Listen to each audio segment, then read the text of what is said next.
You are watching DHTV from California State University to Vegas Hills. Now let's talk about the social control and race formation that is going to occur between 1520 and 1600 that is part of our experiences today. Now, Spain instituted race control and race formation, or social control and race formation, through a system known as castas. Okay? Castas. This was the casta system that encouraged the separation of the races and was very important in determining the kinds of relationships that Spain would have with the different people's experiences with regards to race. Now, Spaniards who are going to be born in Spain are going to be given a particular title, a particular identity in the Western Hemisphere. They will be known as Peninsulares. Peninsulares. And the reason why it's called Peninsulares is because they will be identified as having been born in the Iberian Peninsula, Iberia. So the Peninsulares, they have the highest social prestige. They have legal and economic privileges that are not accorded to anyone else. They have the highest level positions in government. They are very well taken care of. And in fact, they are maintained continuously throughout the colonial period because they're being sent to the colonies to rule on behalf of the crown. So the Peninsulares are like about, the 1%, the 2%. They are prestigious. They maintain their loyalty to the crown because they were born in the Iberian Peninsula. So they're the viceroys, they're the governors, they're the captains generals, they're the archbishops, they're the bishops. And they have the commercial licenses for direct trade from Mexico to Spain, from the Latin American colonies to Spain, from the Philippines to Spain. So these are the Peninsulares. Next comes the Spaniards that are born in Mexico or born in the Western Hemisphere. They're going to be identified as criollos. Criollos. Now the criollos are likewise prestigious because they have two Spanish parents. All right? But they're not allowed the highest positions in the colonies because of fear from the crown that they would become disloyal. And why would they become disloyal? Because the crown recognizes that if you're born somewhere, your loyalties are to the place where you were born. So the criollos are at a disadvantage, at least for those who are aspiring to rule on behalf of the crown. They're a disadvantaged position because they don't get the highest positions. They get less prestigious positions, but nonetheless, they're very important because they're still controlling positions. They're the comptrollers, they're the judges, they're the professors, they have professorships, they're the church administrators. They have commercial licenses for the domestic market only, not for the international market.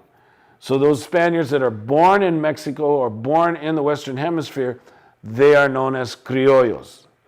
Then there's different heritages regarding those conquistadores and then those who are going to come to the Western Hemisphere and when they intermingle with native peoples or with Africans. Native peoples and those with mixed blood are going to be given specific statuses based on their racial features and their blood quantum. So those with Spanish and native blood are going to be identified as mestizos. Okay? So let's take a look at mestizos. Mestizos enjoyed a higher social prestige than native peoples. Mestizos enjoyed a higher social prestige than Africans, African slaves. But they're considered inferior to the Spanish. They didn't enjoy any legal privileges that were accorded to Spaniards, and many times, sometimes the native elite, but that was in the early period. They held only the lowest positions in government if they were available to them, period, based on the color of their skin.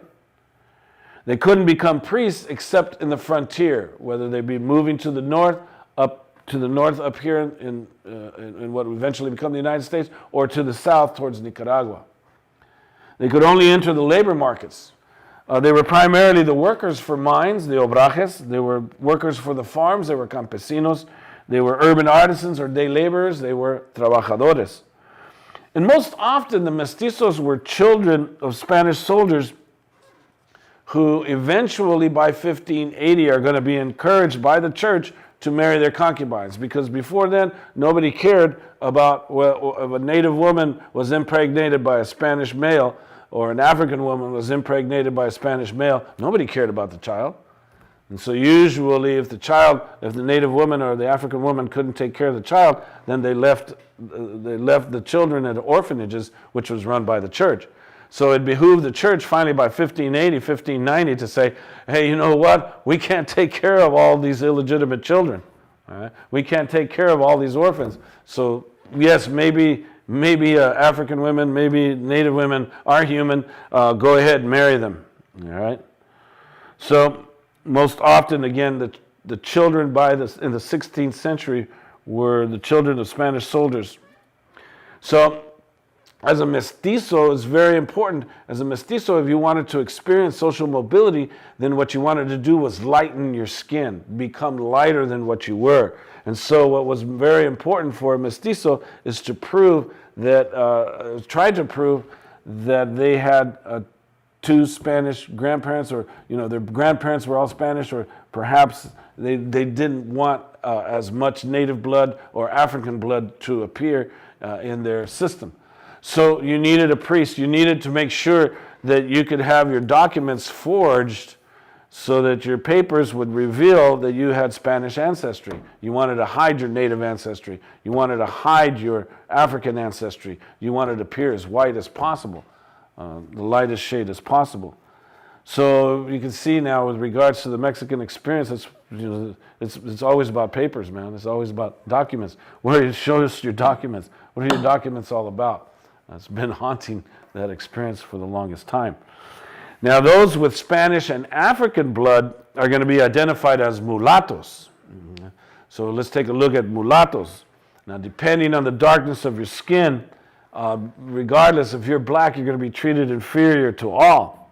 Now, this mulatto mixing is going to occur primarily in the Caribbean and along the coastline of Central America and Mexico, from Veracruz all the way down the coastline of the Gulf of Mexico, all along the northern borders, the border countries of South America.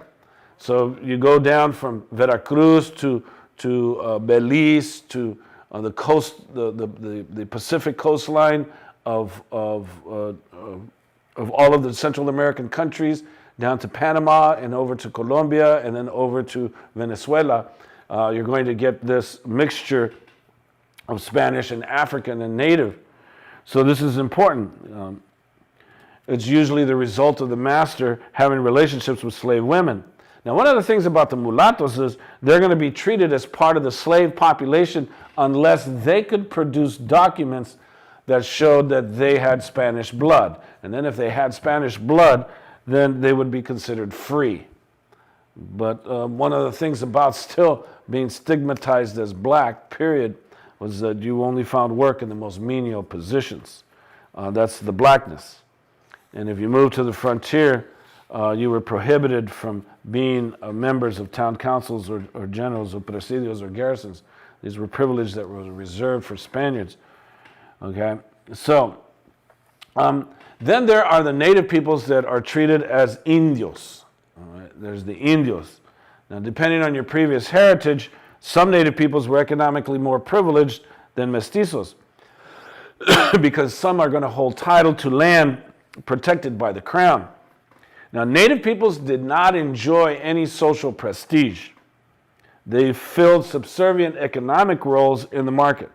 They were the primary labor forces for the church. They were the primary labor forces for the Spanish landowners. Those who resisted are going to be enslaved with the Africans. And then we have African slaves. And African slaves are going to be identified as negros. Okay, negros. Now, if you're a slave, you're accorded no social or economic prestige. You worked in farms, you worked in mines, you were used as domestic servants. So I have a film clip from the Denver Museum. They're going to look at an interpretation of Francisco Clapera's casta paintings. Let's go and understand something about the casta system of privileges. Denver Art Museum looking at a set of casta paintings by an artist named Francisco Clapera. It's the only complete set of casta paintings in the United States. There are normally 16, but today in the galleries only 14 are up. 2 are being incorporated into the work of a contemporary Latino artist. It shows the interest in these paintings by artists and by the public. These are fascinating images to us today. So let's talk about what we're seeing.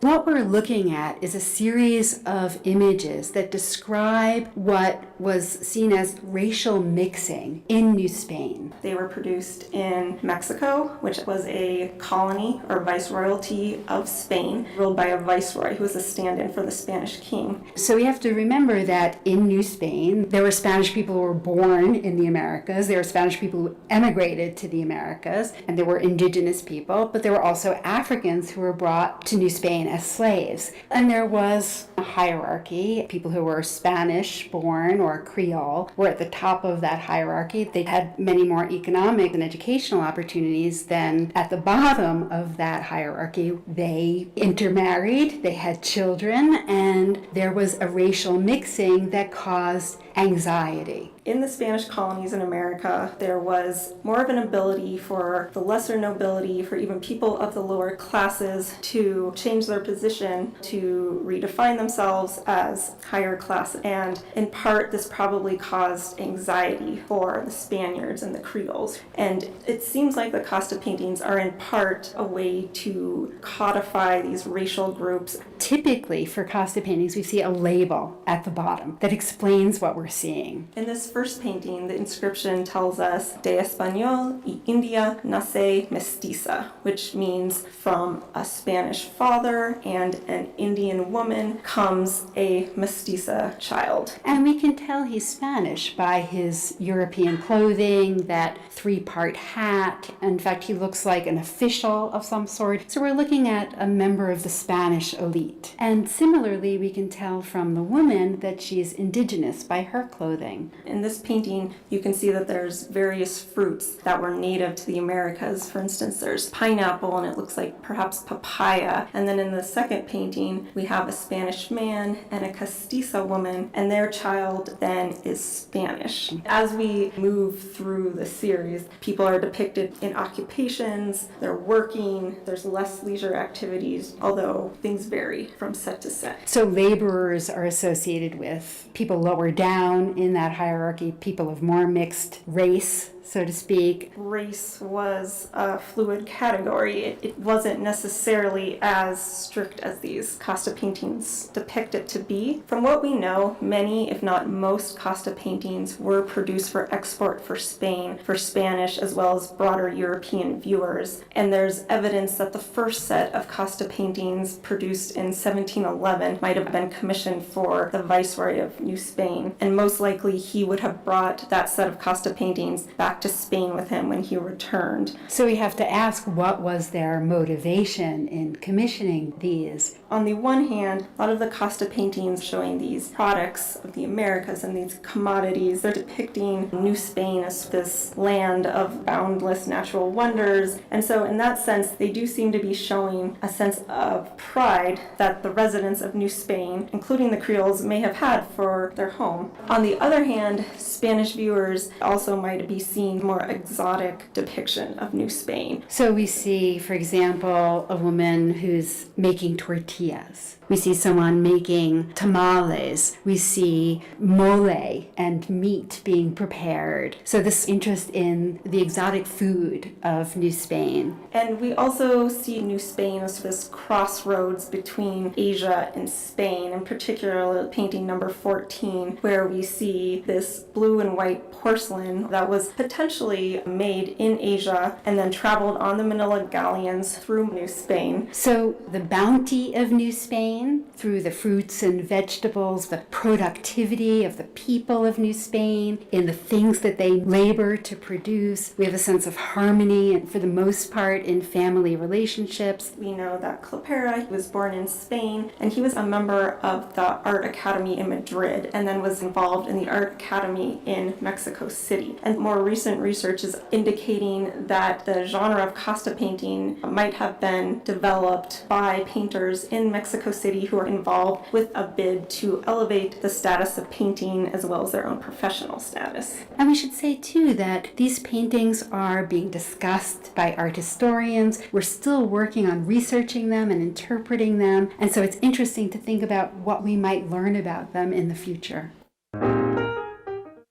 Okay, so that's a nice, neat little interpretation of, and perhaps provides us the idea and the significance of the casta system of privileges. Now, throughout the 16th and 17th centuries, it's the 1500s, the 1600s, negros, indios, mestizos are going to interact, especially in the domestic labor markets. And they're going to create the intermixtures that we see today throughout Latin America. That's the Afro-mestizaje. Everybody has, any racially mixed person with, especially with partial black descent. So Afro-mestizaje is part of the experience of everyone here.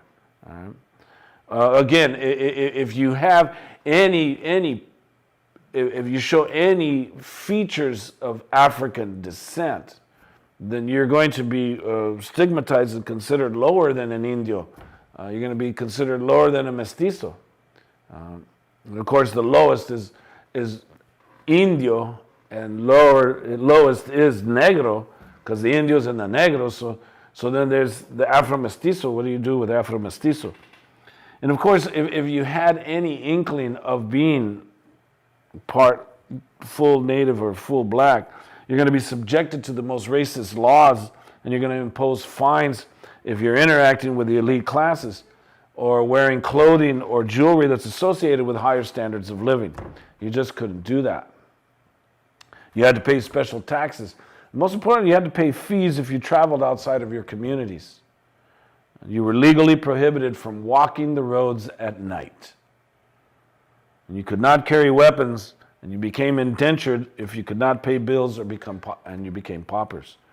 So there's a tremendous racial mixing that occurred as Spanish men immigrating to Mexico with the hope of improving their economic and social status. They carefully selected their preferred women of color. And you think about this, okay? All this tremendous racial mixing that was occurring. So if you're a Spanish man and you're immigrating to Mexico and you want to improve your economic and your social status, well, then you have to take a look at the women and what kind of women are you going to marry? Right? You're going to select your preferred woman of color. So you're going to try to find the lightest shade possible to marry. And then you're going to use the darker women as concubines. Now, despite the increase of the racially mixed population, the Crown is going to make a concerted effort to recruit Spanish families as the governing classes of Mexico. So let's go and watch a real short film clip on a group in Mexico that's trying to reclaim their African ancestry. And this is a group known as Obatala.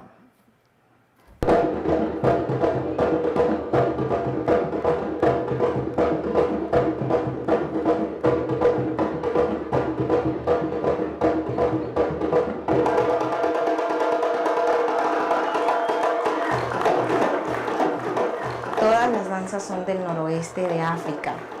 Nosotros elegimos esa región porque nos dimos cuenta a través del internet que los esclavos que fueron extraídos de allá llegaron hasta acá a nuestro pueblo, Collantes, y entonces empezamos a indagar y retomamos esas danzas.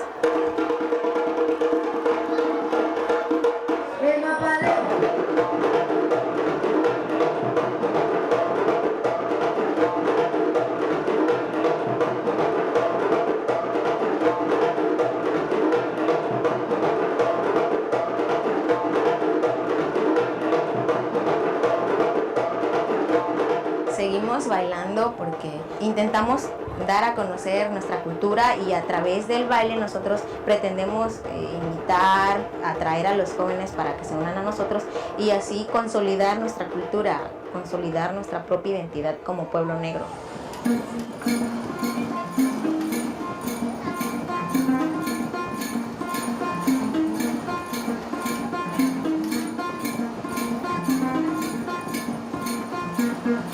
A mí me encantaría que los pueblos negros sean reconocidos para que con eso exista una igualdad de derechos y así que nosotros nos sintamos orgullosos de ser negros y que también lo transmitamos. Y pues así va a ser a todo dar porque vamos a estar contentos todos.